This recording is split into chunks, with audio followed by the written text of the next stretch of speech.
Welcome to this week's episode of Sexpertise. I am your host, the Erica Rivera, and today we're talking about a topic that's incredibly relevant as we approach Valentine's Day. Today we're going to talk about sexual health in relationships and how to keep things hot and healthy. Whether you're in a committed relationship, newly dating, or enjoying the single life, this episode is full of insights to help you prioritize intimacy and wellness in your life. Sexual health goes beyond just physical well-being. It's deeply tied to emotional intimacy, as well as trust and communication. When both emotional and physical needs are addressed, it creates a stronger and more fulfilling connection with your partner or with yourself. This episode is about equipping you with the tools to nurture both aspects of your relationships. So, grab a notebook if you'd like to jot down tips or just sit back and enjoy. By the end of today's episode, you'll have actionable advice on everything from communication and consent to self-care and spicing things up. Let's give into the journey of keeping your relationships both hot and healthy. Let's start by laying the foundation. Why is sexual health so crucial for thriving relationships? Well, sexual health is more than just what happens in the bedroom. It's a reflection of your connection, your trust, and your emotional bond. When these elements are strong, they contribute to both your happiness and your overall well-being. Emotional intimacy and physical intimacy are deeply interconnected. When you feel emotionally supported and secure in your relationship, it enhances your physical connection.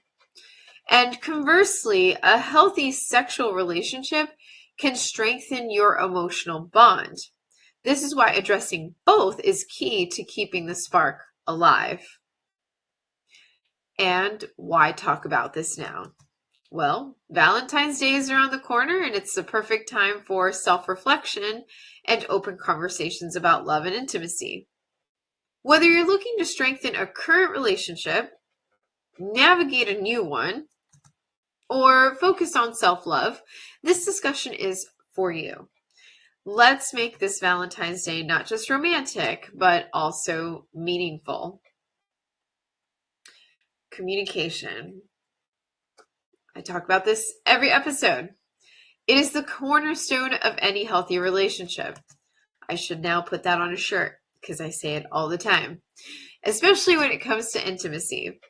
Being able to openly discuss your desires, preferences, and boundaries with your partner fosters trust and ensures that you're on the same page. It's not just about talking, it's about creating a safe, judgment-free space for those conversations. Start by expressing yourself clearly and kindly. Use I statements like, I would love to try, or I feel most comfortable when. This approach helps prevent misunderstandings and defensiveness.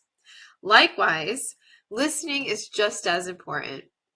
Pay attention to your partner's responses and ask clarifying questions to show that you value their perspective. Now, difficult conversations might feel awkward, but they're necessary. Maybe you're unsure how to bring up a sensitive topic, or you're worried about rejection. Remember, the goal is mutual understanding. When handled with care, even challenging discussions can bring you closer together. Think of these talks as opportunities for growth. Now, this is something else that we've talked about in past episodes, but we're going to touch base on it today, and that's consent. Consent isn't just a one-time thing. It's an ongoing conversation. It's the foundation of healthy intimacy, and ensures that both partners feel respected and valued.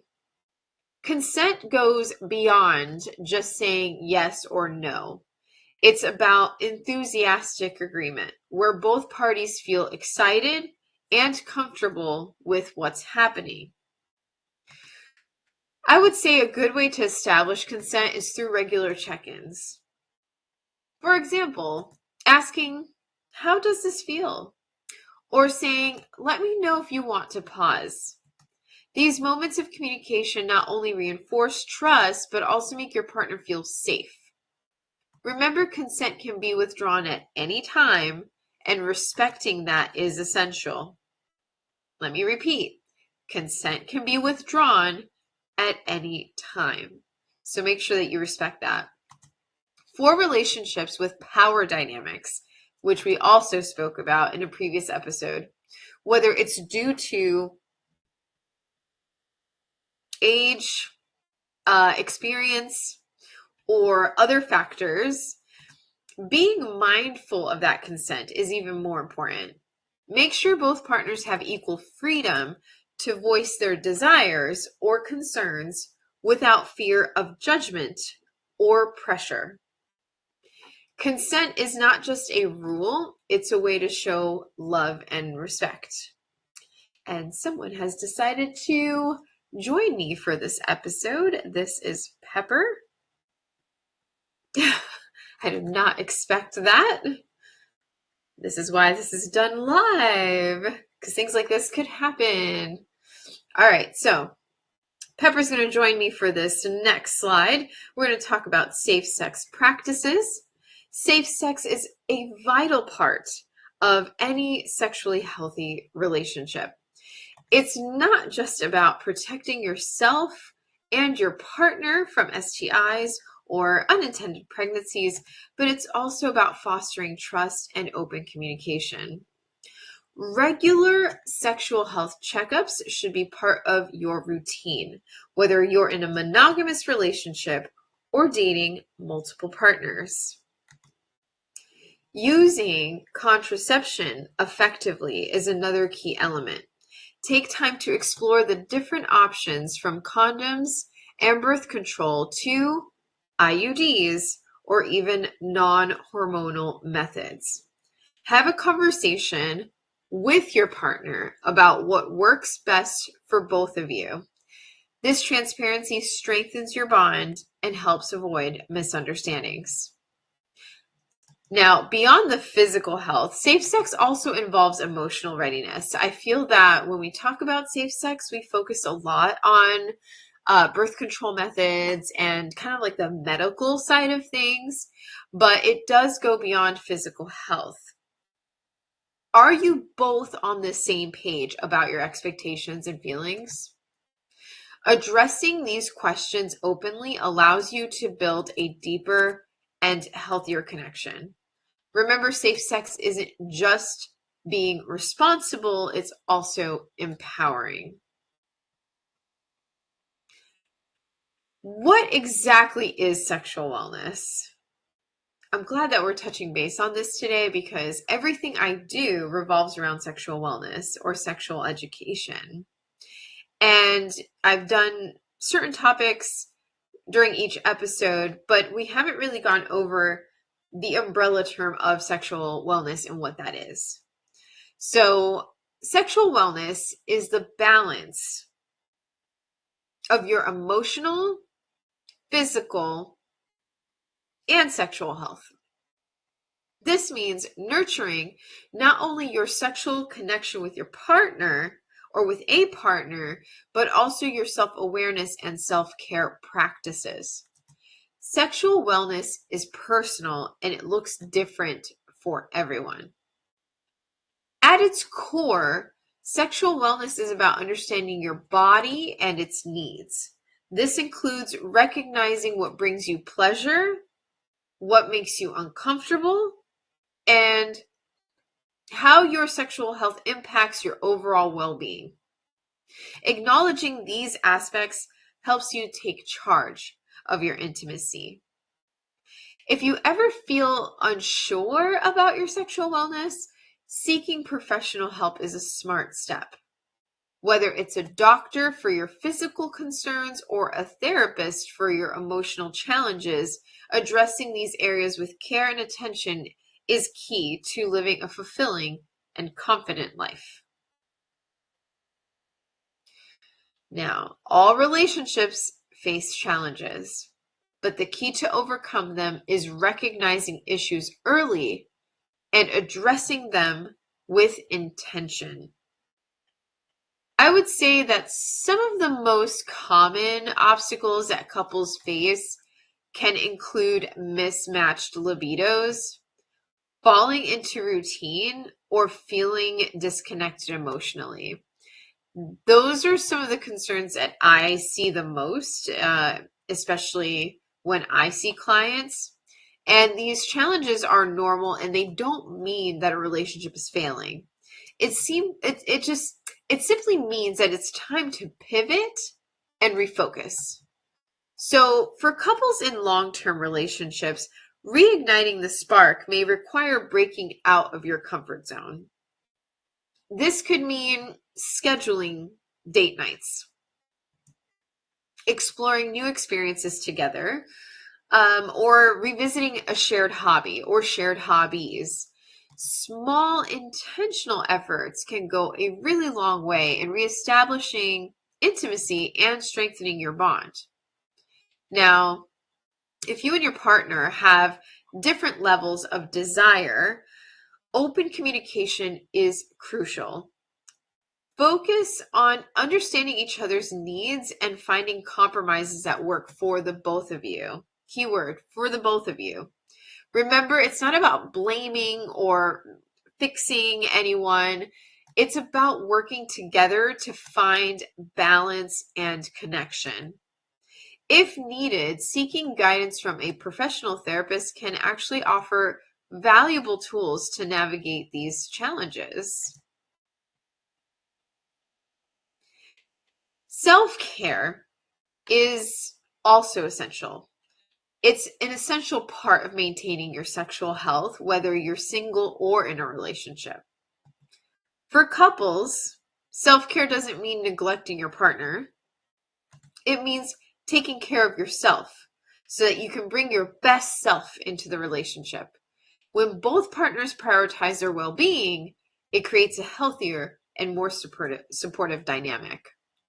And I do feel like some people disagree with me here that putting yourself first is best. So when you're with someone, you need to come first. And like I said, it's not like you're not neglecting that person. You're putting your self-care as priority so that you can be the best person for them. You can show up at your best within the relationship. This goes for family dynamics as well. You know, people say the kids come first, or my partner comes first, my spouse comes first. No, you come first. You come first, then your partner, then your kids. And it's fine if you disagree with me. We all have our opinions, but that one is mine. And I feel this way exactly because of what I'm saying now. You have to put your self-care first in order to show up at your best for your partner or your children, etc., etc. If you neglect yourself, it's going to show within your family dynamic, within your relationship dynamic. If you're neglecting yourself and your well-being, and let's say you're miserable, for example, it's gonna trickle down, and people are going to feel that, and you're not going to be showing up at your best. So that's really what I mean by coming first. A lot of people think like, oh, well, that's selfish, and really your spouse should come first, or your spouse should be a priority, or your kids should be a priority.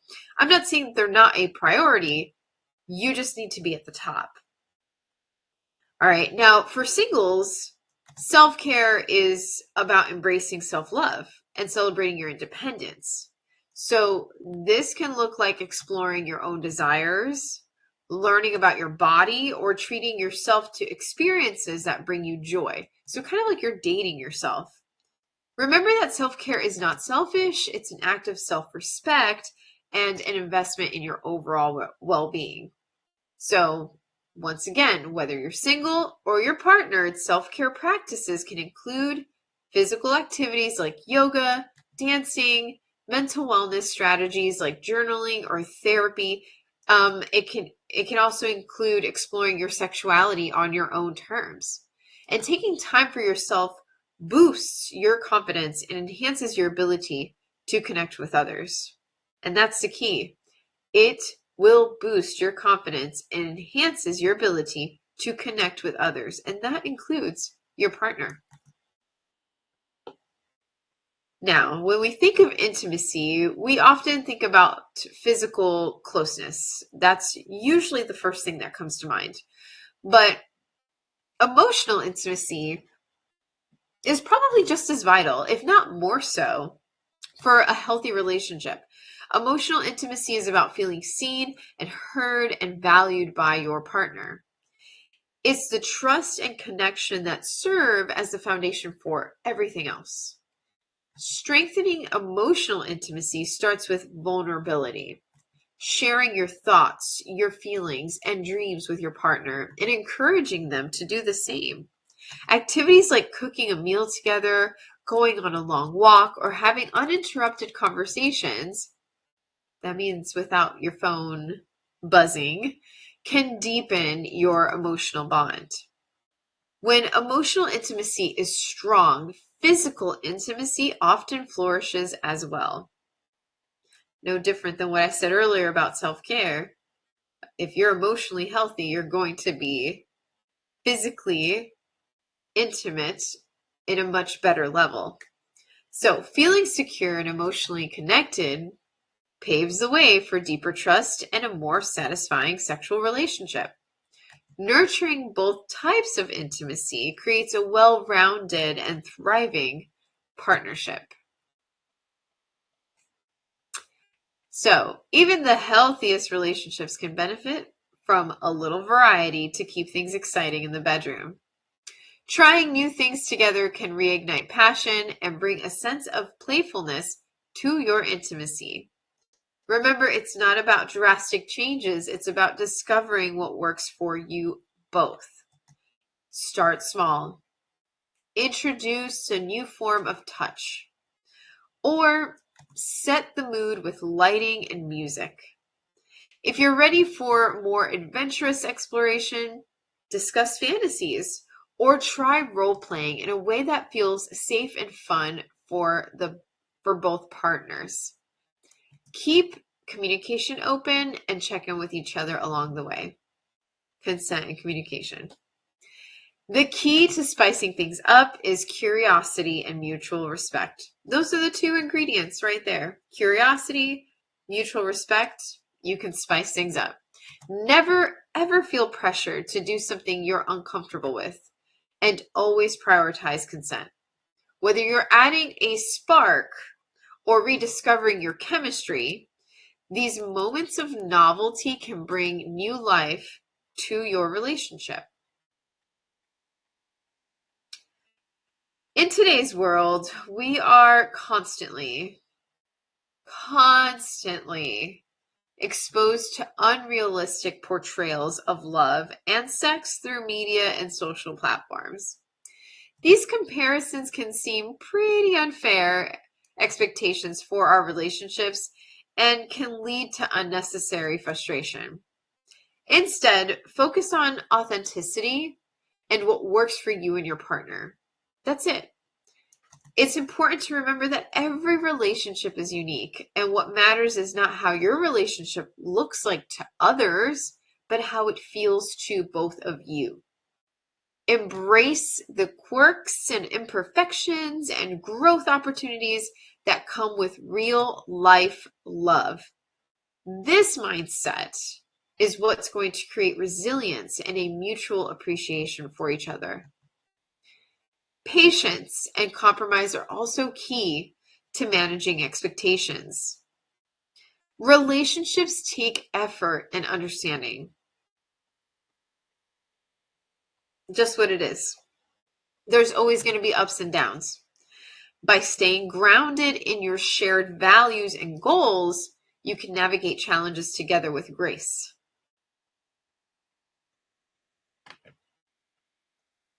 Now, sexual health conversations are often surrounded by shame and stigma, but breaking down these barriers is essential for growth. And it's crazy how many couples don't actually talk about sex or intimacy until maybe years into their relationship. And yes, I said years because that has happened. But it needs to be a normal thing. Talking about sex, intimacy, and wellness should be as normal as discussing any other aspect of health. The more open we are, the more we normalize these important topics. Many people feel hesitant to seek help, whether it's seeing a doctor about sexual health concerns or consulting a therapist about intimacy issues. But there's really no shame in asking for support. In fact, it shows strength and commitment to your well-being and relationships. You have no idea how many times I've heard people say that they don't need me when they find out that I'm a sexual health educator. Someone that does sit down with couples and singles to coach them on their sexual wellness. But it's still met with stigma. And I feel like we need to combat that. By fostering an open mindset and encouraging conversations, we can dismantle outdated taboos. These taboos are outdated. Whether it's educating yourself or supporting a partner through their journey, breaking down shame allows for greater connection, trust, and self-confidence. Speaking of sexual health resources, when it comes to sex health, reliable information is key. Reliable. Thankfully, there are countless resources available to help you navigate your journey from online platforms to local clinics. Apps like Clue and websites like Planned Parenthood offer practical tools for tracking sexual wellness and having access to expert advice. If you're looking for more personalized support, consider reaching out to healthcare providers or therapists who specialize in sexual health. Many professionals will offer virtual consultations. I'm one of them, making it easier than ever to access guidance from the comfort of your own home. I really started to dig into like virtual consults during the year 2020 when we were going through the COVID pandemic. And that's something that I've continued to do today. I feel like it does create a sense of safety, like almost like a barrier, especially for people that are not comfortable talking about sexual health. So I do understand when people don't want to go into an office and talk to someone about their sexual health, but I do feel like it is important to break down that stigma and shame that comes with it. But there are plenty of resources where you can do virtual consults.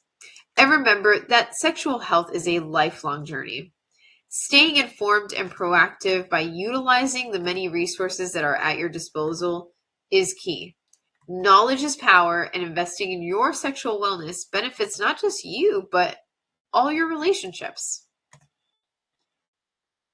So, let's quickly recap some of the key points from today's discussion. First, communication is the cornerstone of intimacy. Surprise, surprise. Openly sharing your desires, boundaries, and expectations creates a foundation of trust and connection. Second, consent is essential. Make it an ongoing conversation to ensure both partners feel safe and respected. We also explored the importance of self-care and emotional intimacy, in addition to sexual wellness as an umbrella. Each of these elements contributes to a thriving relationship, whether you're single or partnered. And don't forget to embrace novelty and work through challenges with patience and understanding. Healthy relationships take consistent effort, but the rewards are worth it.